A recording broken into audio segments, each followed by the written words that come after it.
Distractions are killing your trading. Let's look at some of the distractions we wanted to avoid and some tips maybe as to how we can help not get distracted and be laser focused on the task in hand. Stick around.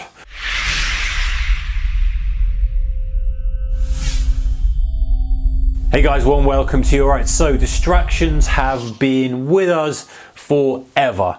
You know, we are not in a new era at all. We're just maybe in an era where we have more distractions and they're more readily available with the advent of the mobile phone and the stuff we're going to talk about in a moment. But, you know, the Greeks have been talking about this, and there's manuscripts and there's all sorts of bits and pieces. You know, for years, distractions, there's always a distraction. It's human nature to be distracted by something or to find something to be distracted by. And the fact now that we have our mobile phone is most of the time, or internet or any of these things, is that there are so many more things to choose from. I can imagine that if you were all those years ago, you know, sitting in a room somewhere, you'd find a distraction. You'd probably start fiddling with the candle. You know, maybe you'd start kind of eating grapes or or whatever it may be. The point is human nature, guys. It's not a new phenomenon, but let's use technology to our advantage. Let's work out a way of how we can be 100% focused on our trading. By the way, it's not just for trading. Actually, when we're down and we're actually doing the trading, it's when we're doing our research, for when we're doing our analysis on us and on the markets, our technical analysis, our planning, our strategy, all this kind of stuff. Just being laser focused for a period of time is far more productive than being all over the place and being distracted. And the ultimate thing as well, guys, is that when you're actually trading as well, if you're getting distracted, then you're going to see that as an impact in your bottom line.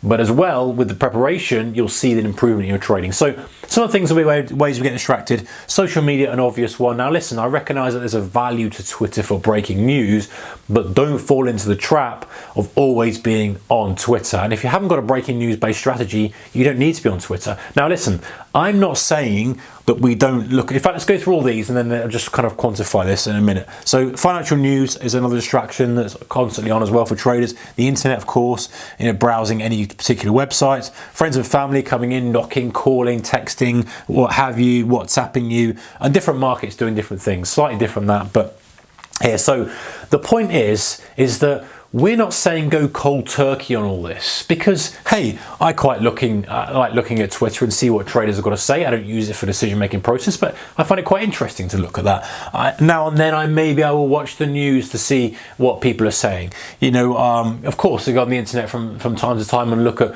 you know, different things on the internet. We all use the internet for whatever. We all have our own interests, whether it's cars or gardening or whatever it may be. We're going to use the internet for that. I'm not saying don't use it. And friends and family, you're not going to cut off your friends and family.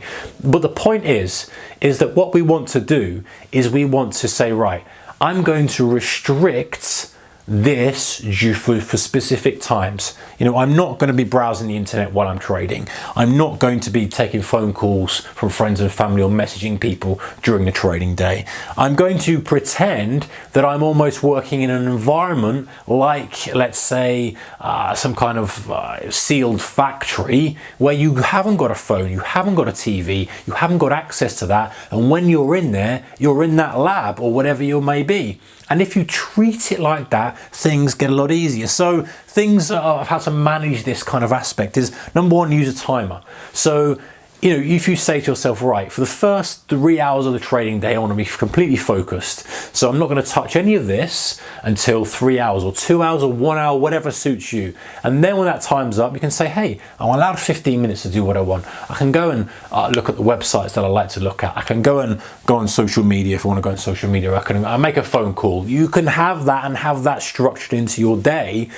And it's the same as if you're doing your research, you're planning your preparation. You say, right, there's an hour blocked out, use the timer, and then all these things disappear. So you just have a focus, but you don't say, don't do this, don't do this. You say, listen, I can do whatever I want after the hour. After the hour, if I want to go on the Porsche website, you go on the Porsche website. If I want to go on how to grow the biggest sunflower website, if that's your thing, then you can do that. The point is you're not depriving yourself. You're just saying, hey, don't be distracted for this period of time. Because what will happen is, as we're humans, we'll kind of work and work and work, and then we'll sit back a bit and think, and then the little distraction will come in, like, oh, I wonder what's happening with this. Oh, I'm just going to look at this. I'm just going to, and then you remind yourself, no, I'm here to do a job for this period of time. I can do that after this hour's up, after these 3 hours are up, after this morning's over, if I'm training, whatever it may be. So you're not going to eliminate the urge initially. You'll still have the urge to get distracted, walk to the fridge if you're trading from home, if you're trading from office, you're going to get whatever these things may be. You will still have the urge for them, but you'll be able to measure them much more, because you'll say, hey, listen, you know, I've only got a couple more hours, I've only got an hour, just focus, and then it's easier to get back into it. Whereas, you know, if you don't have that timer, and you say, well, just don't get distracted, eventually you'll crack and break and end up doing something else, or looking, you know, at social media, whatever it may be, and then the cycle's broken. It's very hard then. Whereas if you have that timer, it's much easier. And tell others as well. So say, hey, listen, you know, when I'm in the office or when I'm at work or whatever it may be, please don't call between these hours. And that's handy for friends and family. You know, don't ring me because I won't answer the phone. So don't expect me to answer the phone.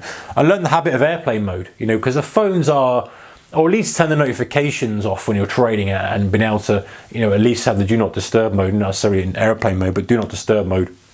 A little trick I know on the iPhone, a lot of you have got iPhones, you can have the do not disturb mode, but you can allow your favorites to come through. So you can listen, say to your friends and family, hey, if there's an emergency, then ring me because it will break through, but don't ring me through and during these hours otherwise, because I won't answer. And so do not disturb mode can be on, but you can have a setting that says, hey, allow calls from my favorites. And so then you know you're never going to miss an emergency, because the thing might say, oh, well, I've got an emergency, if you've got kids, if you've got this, you want the school number in there, whatever it may be, then that solves that problem. You don't have to, you can relax and say, hey, listen, I'm not going to get annoyed by the notifications, I can focus, but if there is a real emergency, then it's going to come through. And I'm sure there's a similar kind of thing on Android phones as well. And accept the discomfort, because distractions are us moving away from discomfort. We find it hard as humans to focus on one thing. You know, that's why we focus on it, then we get distracted. And so it's very easy for us to be distracted and move away. And that's what the masses of people do, guys. The majority of people do this.